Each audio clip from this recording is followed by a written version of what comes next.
Yes, we made it again to another vlog, to another video with me. We made it again. How are you doing? I hope you are great. I hope you are fine. I hope you are fabulous. I hope you are doing good wherever you are around the world.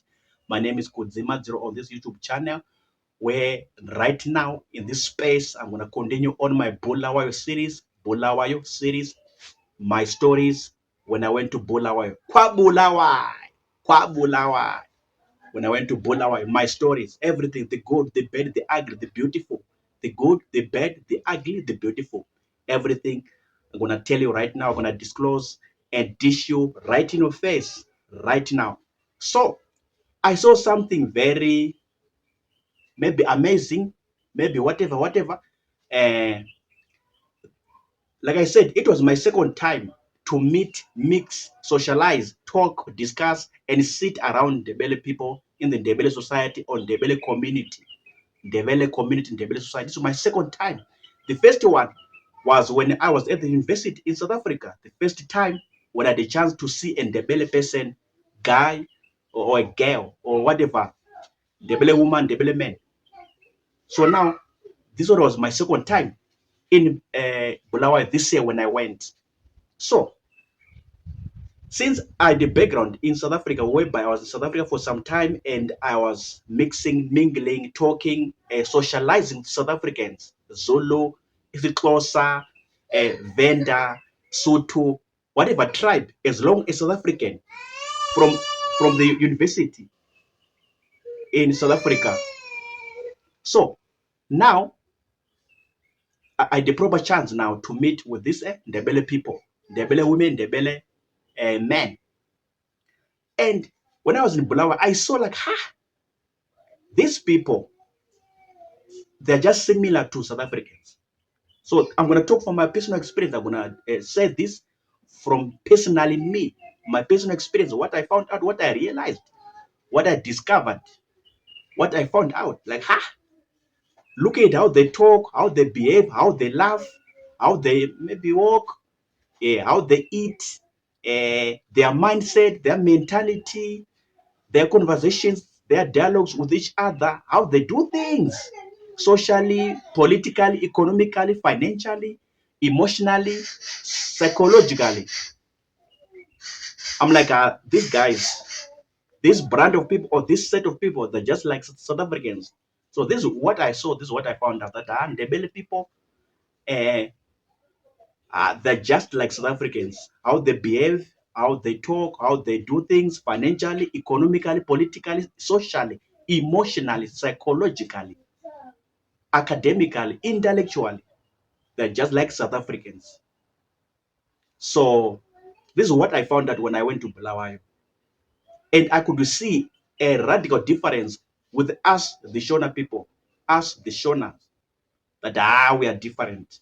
Yes, we stay in the same country. Yes, we are in the same geographic region, geographic locality, or geographic jurisdiction, but we are different. Behavior, characters, mindsets, ways of living, styles of living, standards of living, yeah, and everything in between. This is what I saw. This is what I found out in Bulawayo, that these guys, these Ndebele people, okay, but they behave like South Africans, but they do things like South Africans. They present themselves like South Africans. This is what I found out. So I don't know, is this something that comes from their culture, tradition, or custom? I don't know. Culture, customs, tradition, uh, from their forefathers down the line as Ndebele people. I don't know, but this is what I found out.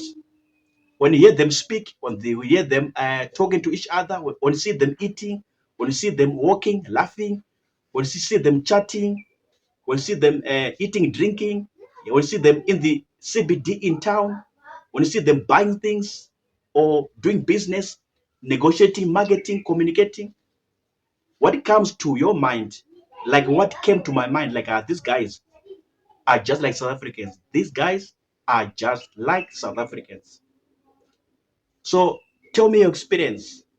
When you're meeting and socializing with the Ndebele people, what happened to you? What did you see? What did you learn?